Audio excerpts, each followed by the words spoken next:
how much do real estate repairs cost?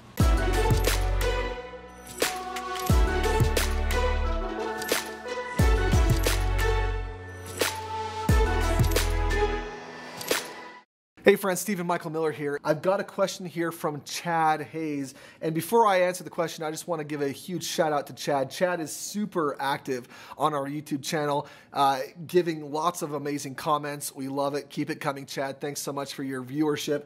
We really appreciate you here. You said, how much do you take out and set aside from each month's income per house for repairs? So first of all, that is a fantastic question. And it's one that I have a really simple answer for. So I'll just tell you, typically, you want to set aside about 10% of the monthly rent, the gross monthly rent per home in repair costs, and just to plan for that. That's something that over time, as you do more and more and more homes, though, is going to probably diminish a little bit because you're growing kind of a slush fund. And so if you've got multiple homes, for example, in one LLC, well, that LLC, you don't necessarily need that 10% per year per home always. And so as that grows and becomes bigger and bigger and bigger, you probably need a little bit less per home. And, you've got this then larger grouping of homes that's all feeding into this slush fund. So that's to answer your question. But I want to go a little bit more into repair costs and maybe some of the things that you would want to repair and also some of the things that you may not want to repair, because I think this is one of the biggest things that gets people when they're getting into the game, when they're becoming a landlord. This is one of the biggest things that really kind of incentivizes people to get out of the landlord game, right? They get into these repairs. They start to get the phone calls from their tenants saying, hey, I need this repaired and that repaired, and this is broken and that's broken, and please come and help me. And even when you're getting to the home before a tenant's in there, before you get into there, oftentimes a new landlord will buy the home, and they'll do a whole lot more than they need to, right? They'll look at the home through the eyes of a homeowner rather than through the eyes of an investor, and that can just shoot repair costs up, through the roof. So you want to be aware of some of those things. So let's talk about it. What things do you want to repair? I would say that most things that you'll want to repair should be, hopefully, as you're getting into properties, cosmetic in nature. Meaning, it's really cheap to replace carpets, to paint. These are really cheap fixes. To caulk, around airy areas, windows, things where the air is getting in and letting air leak out. See, all those things are really, really cheap repairs. You can clean carpets if you don't need to replace them. That can be a great cheap repair that you may want to do as you're maybe turning over a property from one tenant to the next. But I want to tell you a quick story of some of the things that I did to a home that I probably should not have done, and as a matter of fact, did not get my money back out of on this property. This is actually the very first property that I did. This is back in Florida. I bought this home in Tampa, Florida. It was a really good learning experience for me, but when I bought the property, one of the first things that I didn't do that I should have was I didn't get a home inspection done on this property. Now, this was just before I had actually gotten into home inspections, maybe even one of the reasons why, no, it wasn't.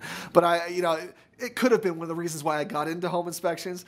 But I didn't get a home inspection on this property, and come to find out, this home that I bought, it was built in 1924. It was just a frame construction home, which in Florida can be a bad thing if you're not aware of it, because it had massive termite damage. Now, had I known that beforehand, I probably wouldn't have bought the home, or I would have negotiated a much better price, done the repairs, done what I needed to, and still had equity in the home.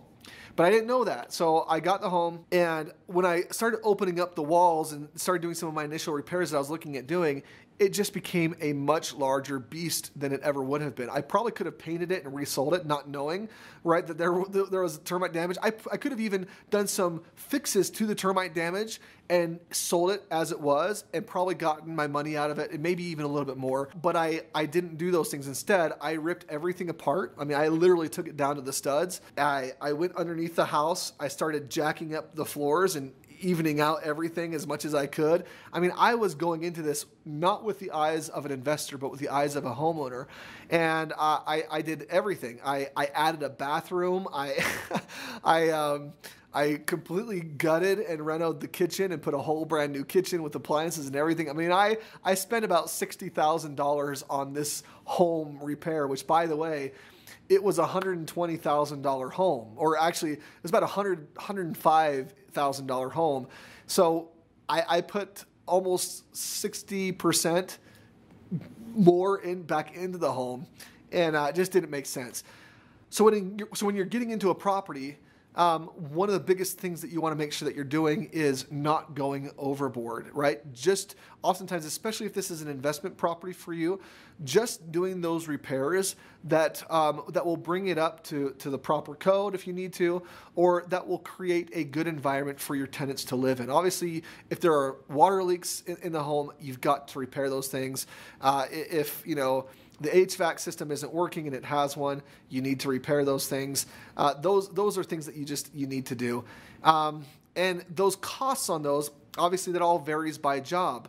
But what I would recommend, this is something that we've done over the years, is we've found a really good handyman, someone who has a good reputation, somebody who, they've got a lot of comments maybe on their website or some good references that you can get, who knows how to do things really fast, really cheap, but also really, really good quality. So you don't have to go back and keep on repairing over and over and over again. If you do that, then you can keep your repair costs as low as possible and have really the most profitable properties. So friends, you're already at the end of the video here. If you haven't already, you might as well click the like button, ring the bell, subscribe, comment, do something. Let's interact, let's talk. Have an awesome day. We'll talk to you later.